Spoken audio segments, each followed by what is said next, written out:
What's up, guys, and welcome back to MoAn Inc. If you guys are new here, then hello! My name is Erica, and it is a pleasure to have you joining me today on the channel. Because for today's video, as you can see from the title, we are going to be having a little chit-chat about APULEIUS. But before we can get into that, please don't forget to hit the subscribe button and the bell icon so that you know every single time I post in the future. But now that you've so kindly done that, let's get into the video.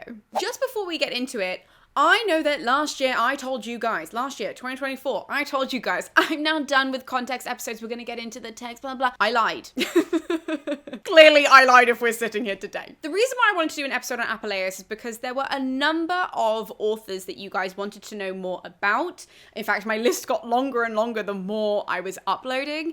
And APULEIUS was not on the list. However, the story of Cupid and Eros, or Psyche and Eros, depending on Greek names or Roman names, kept coming up as a question. You guys really wanted me to do an episode about it. I have been talking about it constantly for like the last year and a half. I feel like every single fantasy author is using this story. And so I just thought that I would actually start the year by giving you guys an APULEIUS episode, because you might as well know about the guy that wrote that story. Because everybody keeps saying, Erica, I went to Ovid and I couldn't find it. Erica, I went to Hesiod, I couldn't. No, it's in APULEIUS. So that is why we are giving you an APULEIUS episode. I am really forcing it on you, whether you like it or not. Lucius Apuleius was born in Africa. At this time, it is a Roman colony. And the birth dates and death dates of him as a person are, again, as I always say, not certain, right? So we kind of know the general gist of when he was around. We can kind of track those things. We know those things based on what he was writing and who wrote about him, etc., etc. Birth date is anytime really between 120 and 124 CE or AD,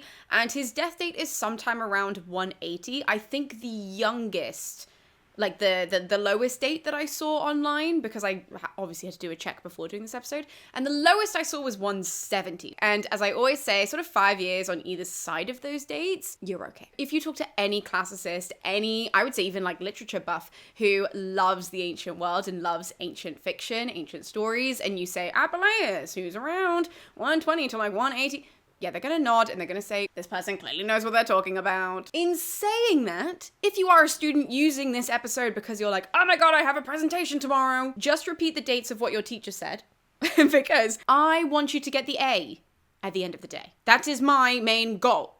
So just repeat what your teacher says. And he is most famous, and the text that we are definitely going to be diving into at some point on the channel, but probably not soon, will be his famous The Golden Ass. And when I say the Golden Ass, people, I do not mean booty. No, I mean donkey. So his book is called The Golden Donkey, really. I wonder if YouTube's going to censor the word ass. I guess we'll find out together as a family. So he's most famous for The Golden Ass, but obviously that is not his only work. Before he ends up publishing anything, though, he has, as we frequently say on the channel, an incredible education. Like, truly, truly fascinating, because he is from, like I said, Africa, and so the first place that he goes for education, the first place that Apuleius goes, is Carthage, which again at the time is already overthrown by Rome. Rome has done the whole Punic Wars ages before this. So Apuleius goes there first, gets a formal training, and then he travels a lot for his training. We know that he went all around the Mediterranean, the most important stops being Athens and obviously Rome. So in Athens, we are told that he studies philosophy there, so he gets really into Platonic philosophy. And when he goes to Rome, he is taught rhetoric. And in fact, he has a pretty good time in Rome. He is actually very good at this craft. He is very good with words. And so prior to publishing The Golden Ass and to writing fiction in that sense, he is writing commentary on Platonic works, but also he is writing defenses. Okay, this is one of the best stories I think about Apuleius. Apuleius ends up having to write his own defense at one point in his life, and that's because he ends up marrying an incredibly rich widow. Okay, why is this such a fascinating story? Because this woman falls in love with Apuleius, and because she is so wealthy, her family don't believe that Apuleius could have wooed her successfully.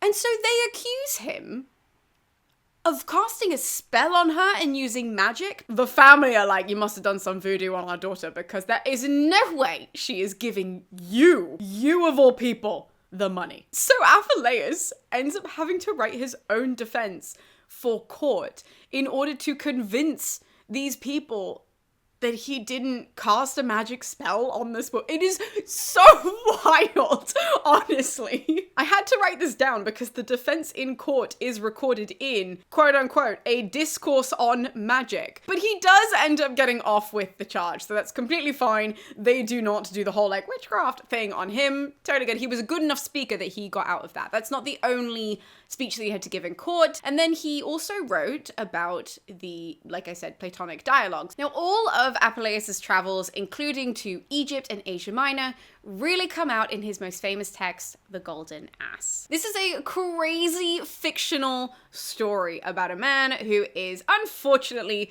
turned into a donkey. So he falls into the hands of robbers during this text. He ends up sort of sharing all of these stories, but also these like crazy adventures. It's a donkey and his robbers. That is, that's the book. At the end, spoiler but also non-spoiler because this is an ancient text, the poor donkey, the poor guy in it, who's called Lucius, he ends up getting transformed back into a man by the goddess Isis. Okay, so Apuleius' book is really like a moral tale promoting and discussing religious ideas and mysteries. Now, there are some details about the Isis cult and all of that kind of stuff throughout the book. And we know that during his life, he had been initiated into the rites and the ceremonies of the goddess Isis, right? So this is a big thing in his life. We don't know those dates and we don't know when that happened. And so a lot of this book appears to mirror Apuleius' own life. Appears to being the key when we're discussing classics and ancient people that we don't know a lot about. You've got to use a lot of these like, it could be, it might be, because we don't know anything for certain. And I think one of the most interesting things about this, and that you guys should walk away from this video, at least if you just need like one thing, right? If you're gonna come up to the end of this video and go like, what the hell was the point of that? The point of Apuleius, the point of talking about him, is that he is the author of the only fully surviving fictional novel from the ancient Roman world. How cool is that? So we don't have any other fiction work that is purely just fiction from the ancient Roman world in its entirety. So when we read Apuleius, this is the only thing that survives to us to kind of get a gauge of what, I mean, their other fiction might have been like, but also what they would have enjoyed. Like, this was a very popular book at the time. And so, hey, now we get to read it. We know that Eros and Psyche, Cupid and Psyche, was an incredibly popular fairy tale.